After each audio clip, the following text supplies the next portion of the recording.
Hello and welcome to Chapter 3, Part 3. In this part we're taking a look at creating the key and being able to pick up the key. So for this we need to import some meshes that have been made prior to this. So go into your meshes folder and choose import. And we're looking for the key platform mesh and the skull mesh. We can select both by holding control. Click open, and for both of these we're just going to import and import. Again, we don't need Lambert 1, we can remove that. On your key platform mesh, we're going to choose our wall material that we made prior to this. And for our skull, we're going to choose the gold material.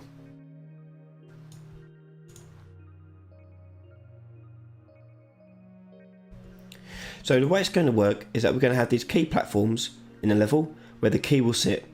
The player will then be able to interact with the key platform to pick up the key and then use that key to open a door. So let's go in to create a new blueprint for our key platform. So right click or click on add new and choose blueprint class. Again, we're choosing an actor because we aren't moving it or controlling it in any way. So I'm going to call this key platform and open it up.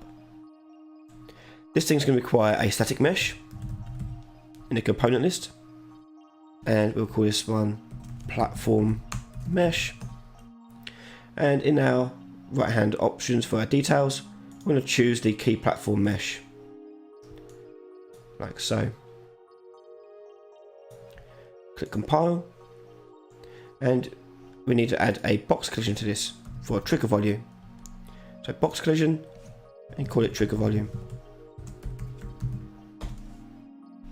Now the volume can be attached to the mesh if you wish. That doesn't matter too much, so I'm just going to leave it attached. So just make that nice and big and put it in front of the holder, the platform.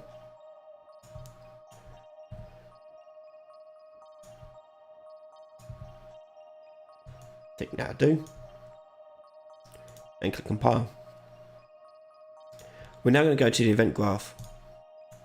Now similarly, what we did with the door, with the overlaps, we're going to do exactly the same here. So with the trigger volume selected, right click, begin overlap, and choose add-on component begin overlap. Other actor, we'll go into equals equals, and the other actor you're comparing it to is get player character. This will test whether or not they are the same.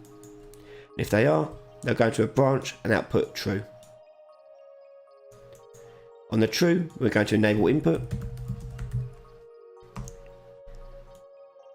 and we're enabling input from the player controller. So get player controller. Now we do exactly the same, but for end overlap. Add on component end overlap. Other actor equals equals. Get player character into a branch. This time we're disabling input from the player controller.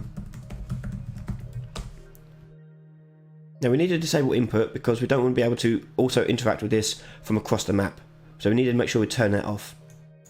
So now we've got both of these done, we can do an interact event on this.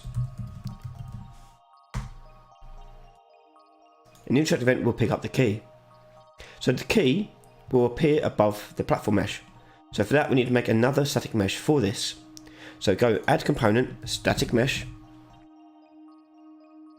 and we call this one key. And we're going to choose our skull mesh as our static mesh. And now I'm just going to position that above where I want it to be. So I'm just going to put it there. So it's nice and hovering above the platform. You don't have to have it hovering, you can have it laid down more realistically. So if we're going to do that, we can, if I turn snap off, we can rotate this slightly. Turn snap off on the movement as well.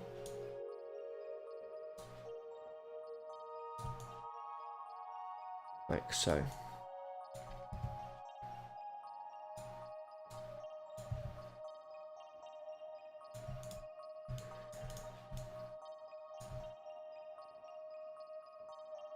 I think that looks pretty good.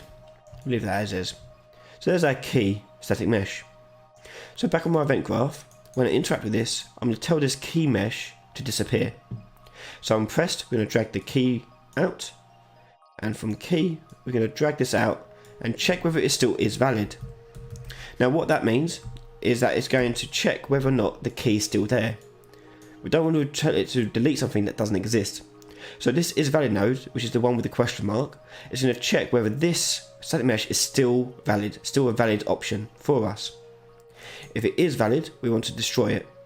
So drag your key out again and destroy component.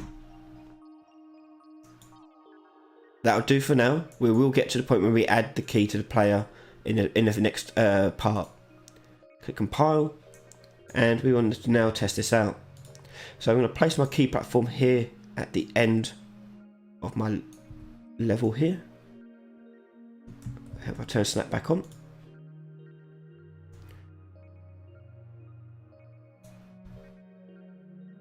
And just place it against the wall.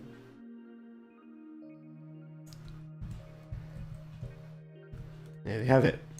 So I push play, I can walk up to the skull, push the E key to pick it up.